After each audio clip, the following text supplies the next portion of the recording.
What is going on, guys? Today we have another player of the year. It is Van Dijk, 96 rated centre-back, one increase on his team of the year. Whether you think that's right, leave that down below. I want to know your opinion on if he should have been the same rating or a team of the year should be higher than his player of the year. Let me know down below what you think. Personally, I think roughly they should be the same. It's both a competition of the yearly objective. So for me, I think in both of them should be 95 or both of them should be 96. That's my personal opinion on it. Let me know down below. So SBC wise, what do you have to give up to get this mammoth of a player? He's looking at 1.1 mil on the Xbox and 1.13 mil on the PlayStation at this current moment in time.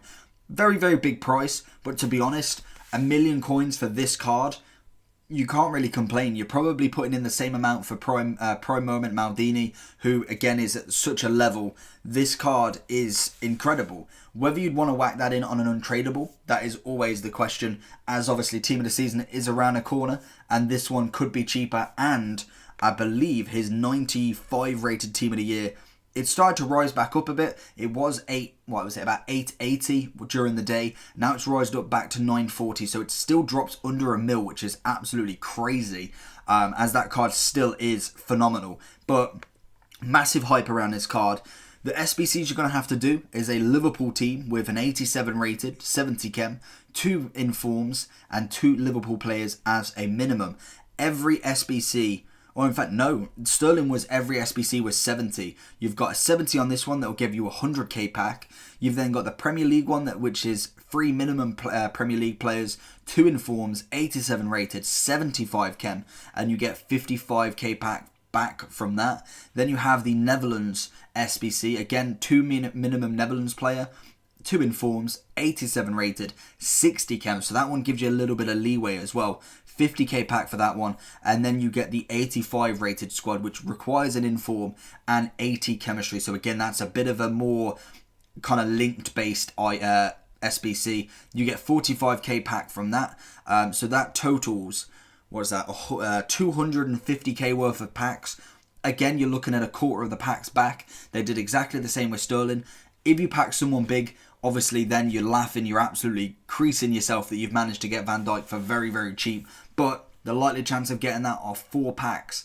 1 million coins are 4 packs. Who would you want to pack? Let me know down below who you'd want to pack from that. Obviously the R9s are coming out in force, but personally, if you had 4 packs, who would make up your mil for that coins? Let me know down below. So moving on to Van Dijk himself, 2-star skiller, 3-star weak foot, right-footed, 6'4", medium work rate. So in general, fantastic. Obviously the skill moves is irrelevant. Weak foot could obviously be a little bit better, but to be honest, you don't really notice too much of a difference with that. 6'4", great height for a centre back. The work rates are irrelevant. Then he has 86 pace, which again is fantastic. Really, really nice pace. 97 defending, again, amazing. 99 physical, he has 83 stamina, but he has 99 jumping and strength, which again is a combination of a destroyer.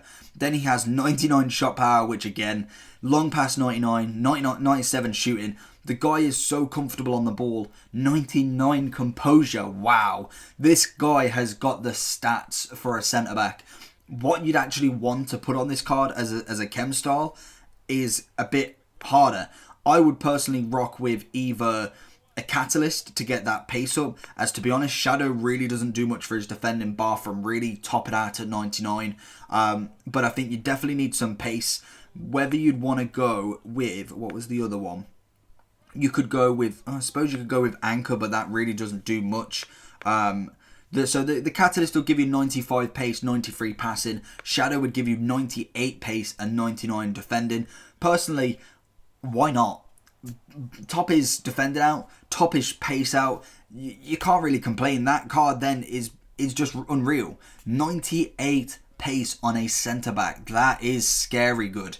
But the one thing, I'm going into kind of what's good, what's bad now, is he really didn't seem that fast, and that is worrying. He was getting burnt out by quite a few people. Obviously, these people are more likely player of the month. Mane, Henry, Eusebio, Sterling, in fact, as well. I think in one of the games, I can understand that, and I think I'm being a bit critical of the fact that they are players that necessarily are smaller, are quicker in general. So even though he does technically have 86 pace and then 98 when it comes to the shadow, he always is going to be a little bit slower than them. But he just seemed like he weren't catching them at all. And that was kind of worrying, as I kind of remember Van Dijk, especially I think his third and form I used, he was always quick. And it's weird that this card doesn't feel as quick, if you get what I mean. It may just be me. It may be the gameplay was a little bit slow when I was playing. That is always a possibility. But in general, this card is phenomenal. Standing tackles all day, sliding tackles all day, interceptions,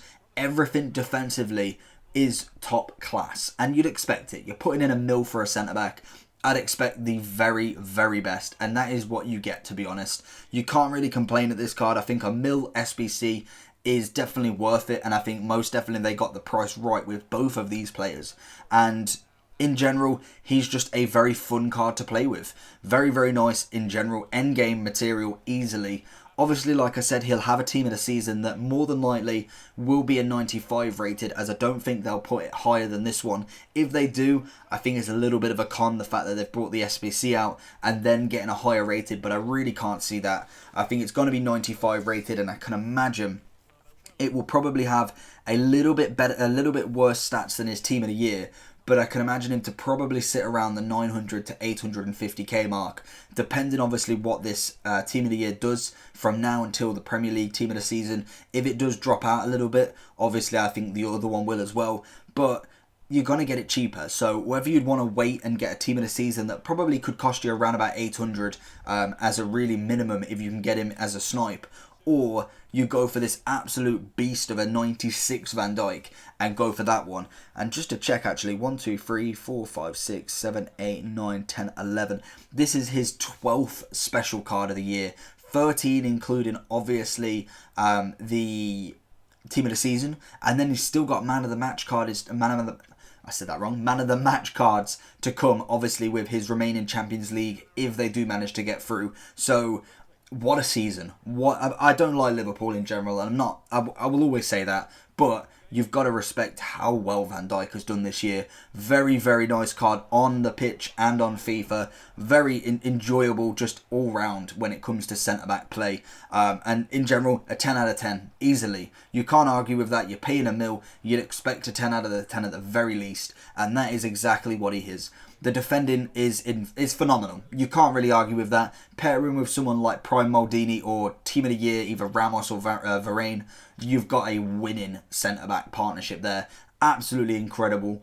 Hopefully you did enjoy this video. If you did, make sure you like and subscribe. If you're new around here, that is, of course. And if you want to ask me any questions, or have you got player of the year, Van Dijk, got that wrong, let me know down below. So if you did enjoy, I'll see you all for the next one. Peace.